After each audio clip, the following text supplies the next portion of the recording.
Welcome to the I Dare You podcast by United Against Human Trafficking. I'm your host, Elaine Andino, and we believe that together we can end exploitation. Today we are talking about trauma, specifically relating to childhood trauma and how that intersects with exploitation. Today my guest is Sara Breuer. She is our education coordinator here at UAHT and spends a lot of time studying and teaching community members the links between trauma, vulnerabilities, and human trafficking. Welcome to the show, Sara Jane. Thank you so much. I'm really excited to be here. We're happy to have you here too, Sara. Could you tell us a little bit about your work here at UAHT and how you originally decided you wanted to get involved in the fight to end human trafficking?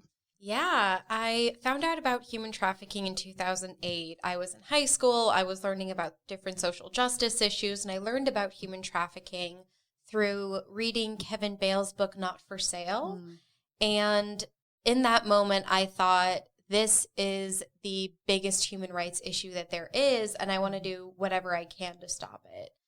So I went to school, majored in international relations. I started getting into nonprofit work, and after college, volunteering with different anti-trafficking agencies, really hoping to work in anti-trafficking full-time. And when UAHT posted the education specialist position, it was just so perfect. So I got that position in January of 2020. And in that role, I give presentations. I coordinate with a lot of other organizations to bring different presentations and training. And I have this great balance of structure and creativity where I get to do new projects surrounding human trafficking with the research that I do and finding out different trends and new information that is important to share with the community. Yeah, I love that. And I actually didn't realize we had kind of a similar story. I learned about human trafficking right out of college, and Kevin Bale's was one of my very first books that I read and was just kind of blown away. And that sort of solidified for me too, like, okay, no, I'm going to be involved in this fight. I had the same reaction, like, oh, this is the biggest social justice issue we're dealing with. And of course, it intersects with lots of social justice issues, as we have come to learn. So I can identify with that very strongly. As far as our conversation today, we work at an organization where we really value being trauma-informed, survivor-informed, and understanding our clients, not only where they come from and what has marginalized them or created vulnerabilities that have put them at risk for being trafficked, but then also what it's like for them as they're rebuilding their lives. And we've seen a huge intersection with the issue of how our brains process information and trauma. So I'd love for us to talk a little bit about trauma today, because I think that's something that listeners are just becoming exposed to and understanding how our past shapes the way that we process and then what causes us to be vulnerable. So could you start us off and just talk to us for a minute about what trauma is, how that affects our brains? Yeah, everybody experiences trauma, right? No one goes through this life unscathed. There's different kinds of trauma, right? There's a traumatic incident that happens once and then it's done, like a car accident. And then there are other situations in which we are perpetually being traumatized. So, for example, if you are in a car crash, there's that adrenaline rush, there's that trauma response, and then it ends and you're able to recover. However, if you are involved in an abusive relationship and you are constantly being gaslit or physically abused or sexually abused, you're constantly being traumatized. So trauma changes our brain. I'm not a doctor or a scientist. I'm not going to give the most technical explanation of the trauma response in the brain. But what happens is when we are faced with this traumatic incident, cortisol is released. It's the stress hormone. And we go into fight, flight, or freeze mode. And normally the traumatic event ends and our brain kind of snaps back into that nourishing, taking care of us, neutral kind of mode. However, when we're in those traumatic situations that are continual over an extended period of time, then our brain is constantly in that trauma response, fight, flight, freeze mode, and doesn't have that ability to snap back into our normal reaction state. So as a result of that, the brain chemistry changes, and it may change how we behave, how we perceive people, how we interact with people, how we interact with the world. And obviously we see a lot of intersections talking about human trafficking, it is a conversation about how people are traumatized to this extreme degree. And we've also seen a lot of correlations with people who have a high number of ACEs who end up being trafficked. And could you give me a little bit more information about ACEs? Yeah, ACEs stands for Adverse Childhood Experiences, and this was a study done by Kaiser Permanente in the mid-90s. And essentially what they found is that people who have experienced adverse childhood experiences, that puts them at a higher likelihood of having adverse health effects later in life. So there are 10 adverse childhood experiences total that were included in this study, and they include things like having a parent absent from the home, not having your basic needs met, so some level of neglect, having a parent that suffers from mental illness, a parent that is incarcerated, experiencing childhood abuse, childhood sexual abuse. And so the more ACEs somebody experiences, the more likely they are to have these adverse health effects later on, such as smoking cigarettes, addiction, diabetes. And in studies connecting survivors with the adverse childhood experiences that they've had, a lot of them have had 6 or more.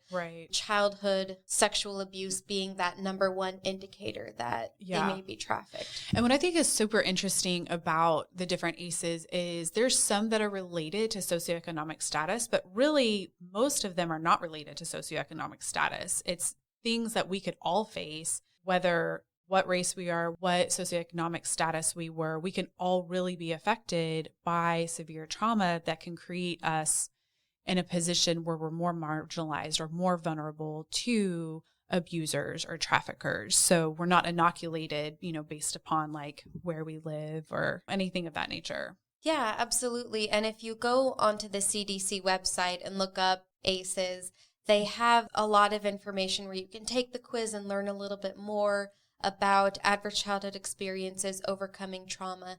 And it also connects to those social determinants of health. So yes, those ACEs aren't necessarily correlated with a certain socioeconomic status, but people who come from communities that have less support, we're more likely to see those ACEs and those social determinants of compounded. Yes, absolutely. Well, let's talk a little bit about the intersection between ACEs and human trafficking. And I think people might be wondering, like, how would a trafficker even know if somebody has a high level of ACEs or trauma? Like, what are some of the things that traffickers pick up on and can recognize vulnerability? Traffickers are master manipulators. We don't go around wearing our ACE score and our trauma on our back, but we can wear it on our face and we can post about it on social media. Whenever we post on social media and say that we're overcoming a lot or we're dealing with a lot, we need to have our basic needs met, we're feeling upset, we're feeling lonely. Traffickers can see all of that on social media, and it also gives them access to contact us directly. And as far as in person, traffickers are experts on reading people, on manipulating people. A lot of survivors and former traffickers have said that a trafficker can be really charming and is a people person and is easy to talk to. So some of these tangible signs that a trafficker might be able to pick up on if they see someone in person is if someone has low self-esteem, they look socially isolated. As I mentioned before, our behavior may change depending on the trauma that we've experienced. So say someone goes through this trauma and they are withdrawn, they're depressed, they're anxious, they're lonely because they've been neglected in their childhood or whatever the reason may be. Traffickers can see these things, people who have low self-esteem, and they know that that is a person that is going to talk to them, that is more likely to need support, basic needs, or love and friendship. Yeah, that reminds me of a story that I heard one time from a police officer in Virginia. We were partnering with him to fight human trafficking. He worked with lots and lots of human trafficking victims, and he said that it was really common for traffickers to hang out in malls and see groups of kids, walking around, just kind of hanging out as we all did. They would often walk up to a group of girls and maybe say like, "Oh, you guys are all so beautiful." And the ones that would just kind of have their head up and be like, thank you so much, they didn't even bother with them. But the ones that like dropped their head, maybe half smiled, just all of those body languages that we see in people, but we don't look at it the same way that a trafficker would look at it. They would immediately know, oh, that's the person that I need to talk to. That's the person that needs me. And they, as you said, were just masters at reading people and understanding like how to create those bonds and how to exploit, their own perception of themselves or their own trauma that they were experiencing. It's amazing how, maybe if they were using their power for good, they could be really good counselors, right? But they're not. Yeah. And so how they exploit that. Let's talk a little bit more as they build that relationship with the victims that they've identified. How are traffickers creating those bonds, deeply exploiting the trauma their victims have experienced? Traffickers, when they start that process of noticing that someone is vulnerable, someone has low self-esteem, someone might need to have some physical or social, emotional need met, they start talking to that person and finding out, a trafficking situation doesn't start with a trafficker coming up to someone saying, hey, get in my car, you're going to make me some money. It starts with them talking to them and finding out, hey, tell me about your family. Mm-hmm. Tell me about your parents. Tell me about your life. Yeah. And especially if somebody is desperate, doesn't have a support system, doesn't feel loved and supported, they might pour their heart out to this person that is finally noticing them and taking interest in them. Mm-hmm. And they might say to them, yeah, I experienced abuse when I was a kid, and my father used to, physically abuse us, and I always wanted to win his approval. And talking about all of these traumatic things that they've experienced. And then a trafficker will take that information, and the process goes, they'll start to provide them with those basic needs. Maybe it's love, maybe it's a romantic relationship, maybe it's financial needs. Here's a place to sleep, here's food to eat, all of your basic needs are met, you don't have to worry about anything. But also they use what they learned about that person's past against them, so they know that this person that mentioned that I've been physically or sexually assaulted is used to being in a situation where people that they love physically hurt them. Yeah. And they also crave approval. So now they know that they can start using physical violence to intimidate this person, keep them under their control, and they're not necessarily going to leave because that's something that they're used to. Right. And also the traffickers praising them, saying, oh yeah, you've done daddy proud, or things like that. They know that that will trigger something deep in that victim seeking that approval and that love. Wow, that's just incredible. Let's dig into that because it's just pretty incredible how those bonds can be created. And that helps kind of answer the question that we get a lot of times from people on why don't they just leave? Right. And that's often something that we're addressing with people who hear about human trafficking. They're rightfully enraged. They want to help out. So then the next questions that we get a lot of times are, why don't they just leave? And then if somebody does get out of the life, they've gone back to it. That's something that's really hard because we would all have a hard time understanding why you would go back to something like that. But what you're talking about really sort of creates that context for it. They're filling a need that they haven't gotten before, or they think it's normal. They don't know that life can be different. Most people can relate to being in a toxic relationship where you know that maybe there's something better, maybe this person isn't treating you right, but you love them.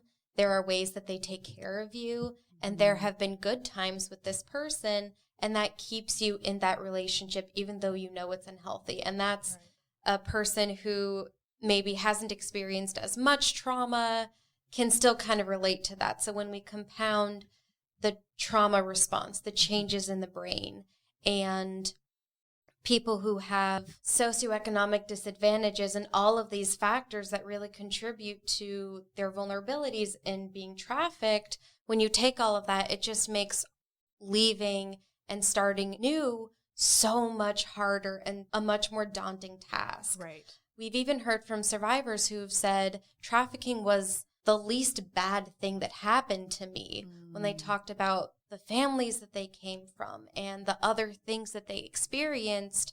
Having this trafficker who took care of their basic needs and provided them with a sense of love and family was better than where they were at before. That's a harsh reality that a lot of them have lived. So, we've talked about trauma and ACEs and the intersection with trafficking and then how that can affect our brain. But let's talk about the rebuilding our lives part. So, as you know, here at United Against Human Trafficking, we have a whole case management program, right? Because we believe that you can rebuild our lives, that we can heal from our trauma, we can heal from our past. Can you speak a little bit to what it's like for us as we're moving away from trafficking and rebuilding our lives?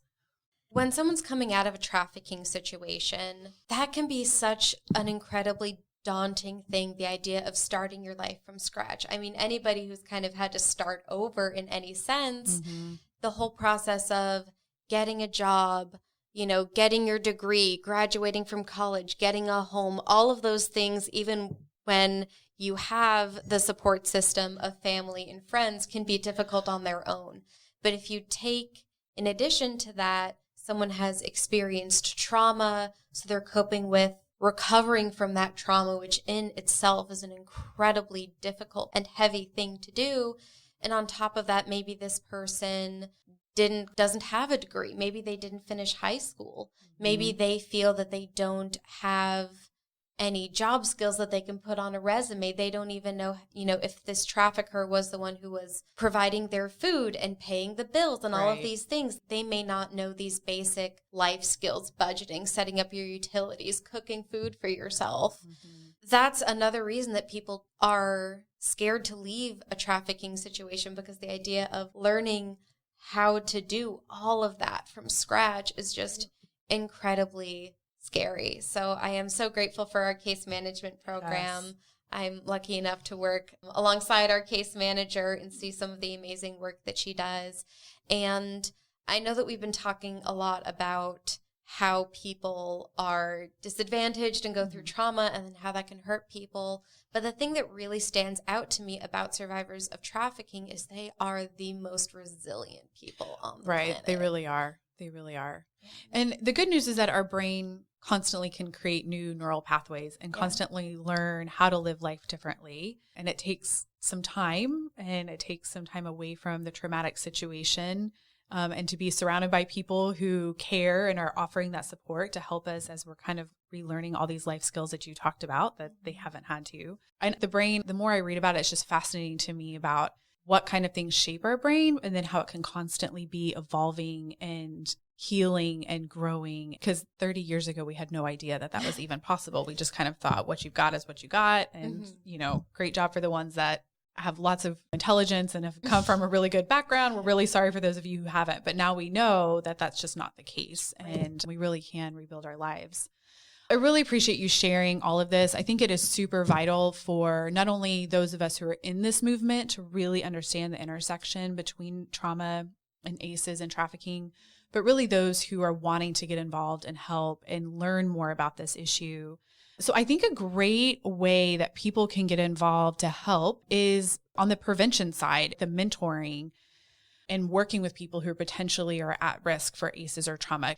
What are some of the ideas that you think of that people could do to really help people? The good news about us knowing about the social determinants of health and adverse childhood experiences and how communities can be more vulnerable to trafficking is that we can be mentors, we can support communities like this, we can support our own communities because no one is immune to trafficking. You can volunteer with Big Brothers Big Sisters, you can become a court-appointed special advocate, you can volunteer with youth-serving organizations within your community and lend your time, lend your expertise. If young people have that support system that they can look to as an adult that they trust, who's healthy, that can give them that support system and encourages them, it raises their self-esteem. And as we know, that can make all the difference in a trafficker deciding to groom them or leave them alone. Yeah, absolutely. I agree with all of that. And then even I would just add, as a parent, I know for me,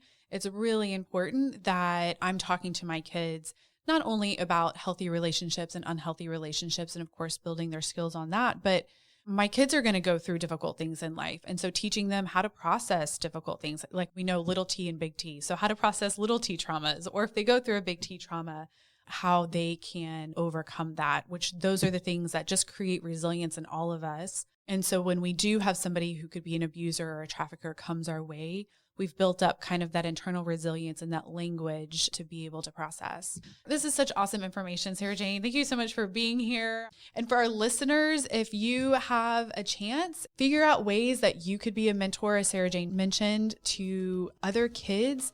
And whether it's in your church, it's in, local community, whatever, coaching is a great way, but really just building those relationships with kids who are at risk, and even the kids that you think aren't at risk, because we don't know everybody's stories. And then, of course, spending times with your own children. So if you've had a chance to talk to your kids this coming week about trauma or about healthy relationships or unhealthy relationships, or if you find new ways to mentor and kind of be that prevention, we would love to know about it. So you can find us on all major social media platforms, or feel free to shoot us an email at podcast@ueht.org.